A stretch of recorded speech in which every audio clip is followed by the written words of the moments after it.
Pessoal, eu recebi esses dias pelas minhas redes sociais um vídeo em que um cidadão mostra um serviço sendo executado em uma rodovia federal, uma BR, e questiona a qualidade daquele serviço, chegando até a falar em corrupção. Será que realmente se trata de corrupção? Um dos nossos objetivos aqui no canal é esclarecer pontos da engenharia rodoviária que são veiculados de forma errada pela mídia. Então roda o vídeo aí para a gente comentar na sequência. Meus amigos, isso aqui é a BR-226. Olha a mixaria de asfalto que eles estão botando, ó. Mixaria. BR-226, ó, tá vendo? Ok, meus amigos? Não tem asfalto não, é só um xerequinho de pedra com óleo, ó. Uma BR que não tinha necessidade de fazer recapeamento nenhum. É um buraco longe do outro. Tem um buraco na chegada de Senador, de Milhão para Senador não tem nenhum. E de Milhão para Solonópolis só tem 4 localidades que tem um buraco em cada canto, certo? Localidades essas, entrada da Assunção, de Milhão para o distrito de Barra, só 2 lugares que tem buraco, foram consertados. E na entrada da Assunção, distrito de Assunção, né? E depois só mais 2 buracos até a cidade de Solonópolis. As demais não sei falar, mas ela liga, se eu não me engano, Jaguaretama a Cruzeta, né? Essa BR-226 aqui, eu estou na Milhão, certo? Quilômetro 140, certo? BR-226, pra você ver a mixaria de asfalto e pedra que eles estão botando, ó. Isso aqui, amigos, é desvio de verba pública, desvio de verba pública. O nosso Brasil não vai para frente não, ó. Isso aqui é desvio de verba pública, porque não tem como recapear uma BR essa. Que vocês vê, não tem um buraco sequer, ó. Não tem um buraco sequer. Senhores deputados do estado do Ceará, senhores deputados federais, pelo amor de Deus, senhores deputados estaduais, criem vergonha na cara e fiscalizem. Olha a vergonha que é aqui, ó. Não tem quase asfalto não, é só um xerequinho de pedra, ó. Tá vendo os aceiros como é, ó? Mesmo que é o aceiro, é o meio. Venham fiscalizar, pra vocês verem o desvio de verba pública. Ok, pra vocês verem quanto não vão gastar numa BR dessa, desviar a verba, sem uma BR que não tem necessidade. BR essa que não tem quase nem buraco, isto, os poucos que tem tá consertados. Venham fiscalizar logo antes que passem o maquinário todo, porque tá começando aqui no pertinho da Milhão e já estão chegando no distrito de Barra 1, ok? Vocês vieram mandar alguém fiscalizar logo, dá tempo, ok? Senhores deputados estaduais, senhores deputados federais. Bem, pessoal, o cidadão mostra no vídeo que se trata de uma rodovia federal, a BR-226, no quilômetro 140. Pelos nomes das localidades que ele fala, dá para concluir que é no estado do Ceará. O cidadão começa falando que é uma rodovia federal, como eu falei, que não tinha necessidade de se fazer nada, nenhum serviço, pois não havia buracos naquela localidade. O que havia era apenas buracos isolados, longe um do outro. Fala que teria sido aplicado o que ele chama de, abre aspas, xerequim de pedra com óleo, fecha aspas, e em outro momento ele chama de, abre aspas, uma mixaria de pedra com asfalto, fecha aspas. Apesar do foco do vídeo um pouco meio confuso, dá para perceber que realmente foi executada uma camada asfáltica. Você consegue perceber pelo contraste da cor do asfalto antigo com o asfalto novo. E quando ele mostra no detalhe, dá para perceber que realmente se trata de uma camada de pequena espessura. Depois o cidadão começa a cobrar das autoridades competentes a fiscalização do serviço. Bem, pessoal, como é rodovia federal, é uma BR, nós entramos em contato com o Departamento Nacional de Infraestrutura de Transportes, o DENIT, por meio da sua superintendência no estado do Ceará. O DENIT é o órgão gestor das rodovias federais brasileiras. E o que nos foi informado é que o que foi executado ali, na verdade, era um serviço chamado de micro-revestimento asfáltico a frio, MRAF, que é uma técnica de manutenção preventiva das rodovias. Pessoal, e o que é o micro-revestimento asfáltico a frio? A gente na engenharia rodoviária chama simplesmente de micro, ou só micro-revestimento. Por que a frio? Porque ele é executado à temperatura ambiente. É uma mistura asfáltica de consistência fluida. Entre os componentes da mistura nós temos emulsão asfáltica, agregado miúdo, que é uma brita de tamanho reduzido, e pó de pedra. Tem um material de enchimento, que a gente chama de filler, que pode ser cal hidratada ou cimento Portland, algum aditivo químico eventualmente e água. Essa mistura ela é aplicada de maneira uniforme sobre as rodovias. Pessoal, e qual é o campo de aplicação do micro revestimento asfáltico a frio? Eu vou ler um trecho aqui da literatura especializada no assunto, para mostrar para vocês onde é que nós aplicamos o micro revestimento asfáltico a frio. Bem, abre aspas. O principal campo de aplicação do micro revestimento é na conservação de pavimentos que apresentam resistência remanescente para suportar o tráfego previsto em projeto, isto é, sem deficiências estruturais e que necessitam de rejuvenescimento, impermeabilização e melhoria das condições de atrito e segurança. Fecha aspas. Bem, pessoal, por essa definição, você pode perceber que o micro revestimento asfáltico é aplicado em pontos, em segmentos, onde não há deficiências estruturais. Então, se um determinado trecho de uma rodovia tem muitos buracos, se já houve muitos remendos executados naquele trecho, então definitivamente esse não é um campo de aplicação do micro revestimento asfáltico.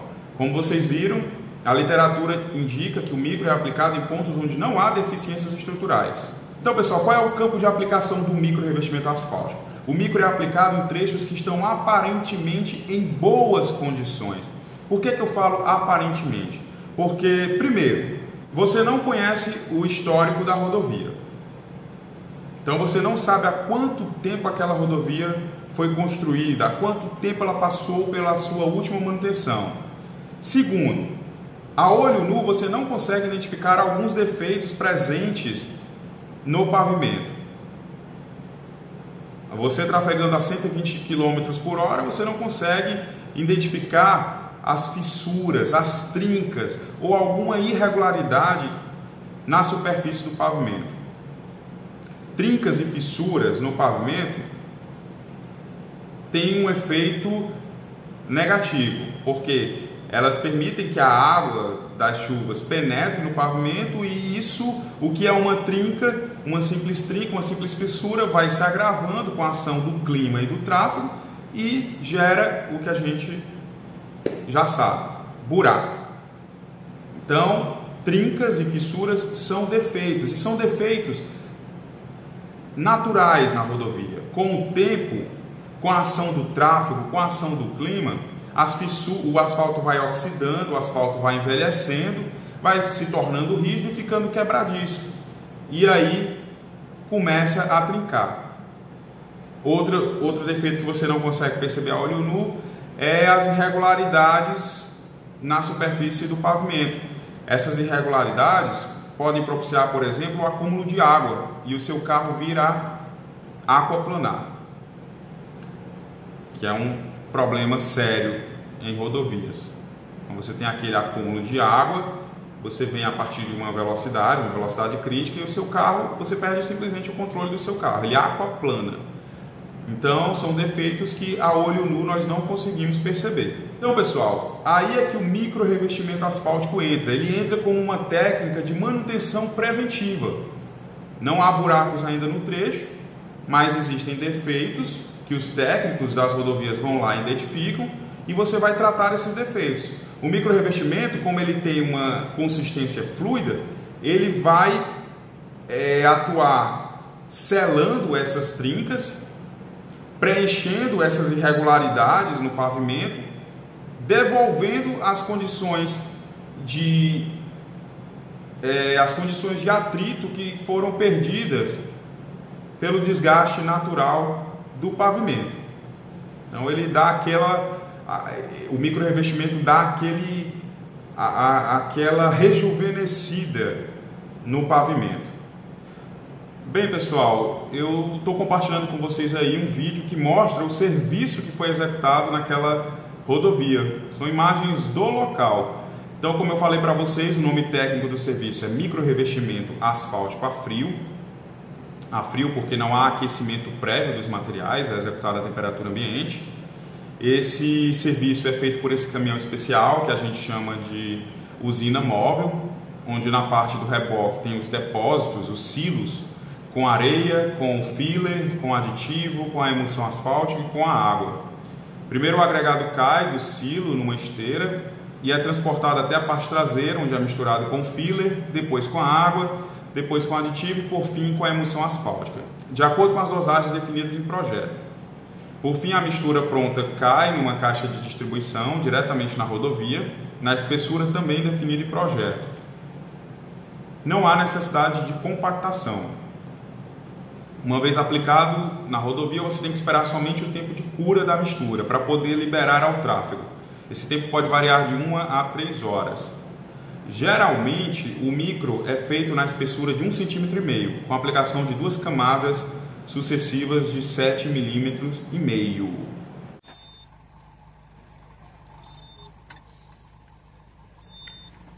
Pessoal, esse aqui já é outro vídeo gravado em uma outra obra.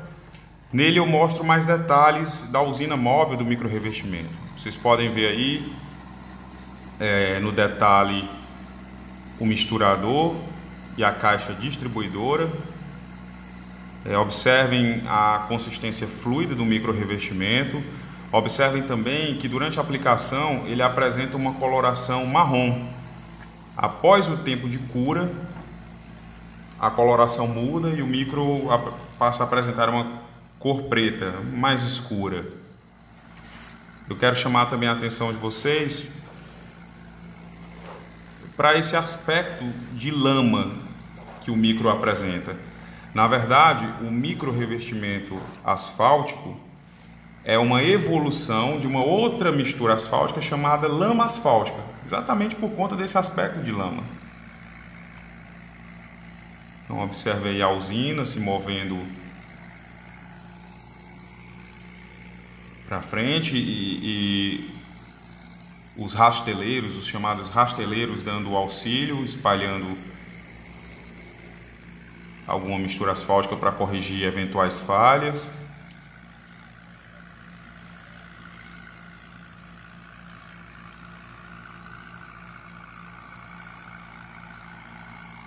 Mais uma vez, observe aí o detalhe do misturador. Veja a consistência da mistura do micro-revestimento asfáltico e a coloração marrom da qual eu falei.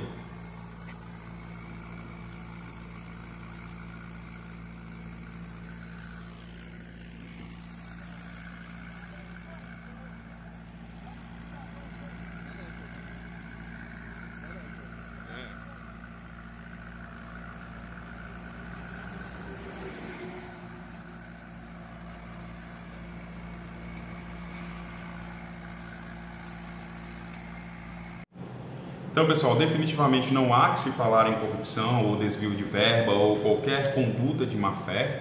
O micro-revestimento asfáltico, como nós vimos, é uma técnica consagrada na engenharia rodoviária. Aqui no Brasil é normatizado pelas normas e manuais do DENIT, que são desenvolvidas pelo Instituto de Pesquisas Rodoviárias do DENIT, o IPR. Então, definitivamente, não há nenhum problema no que a gente viu aí no vídeo. E, diferentemente do que é falado, o Brasil vai dar certo sim.